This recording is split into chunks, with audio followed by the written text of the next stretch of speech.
அனைவருக்கும் வணக்கம். நான் உங்கள் கணியன் பழனிக்குமார். ஏஜ் டாபிக்ல இது ஒரு முக்கியமான கணக்குப்பா. A, B இன் தற்போதைய வயது விகிதம் 4:5. 5 ஆண்டுகளுக்கு பிறகு அவர்களின் வயதுகளின் விகிதம் 5:6 எனில் A இன் தற்போதைய வயது என்ன? இந்த மாதிரி சம்ஸ்க்கு வந்து பாத்தீங்கன்னா 4:5பா. அடுத்து என்னது? 5 ஆண்டுகளுக்கு பிறகு 5:6 மாறிடுதுப்பா.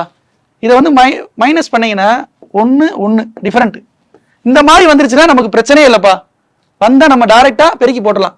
இதை வச்சு 5 × 4 எவ்வளவு? 20. 5 × 5 25. அப்ப ஏவின் தற்போதைய வயது என்னது? 20பா. ஓகேவா? இன்னொரு சம் கொடுக்குறேன் பாருங்க. இதுல A, B இன் தற்போதைய வயது விகிதம் 3:4. 7 ஆண்டுகளுக்கு பிறகு அவர்களின் வயதுகளின் விகிதம் 4:5 எனில் B இன் தற்போதைய வயது என்ன? இந்த சம்மை வந்து நீங்க ஹோம்வொர்க் செஞ்சு ஆன்சர் பண்ணுங்கப்பா. நன்றி, வணக்கம்.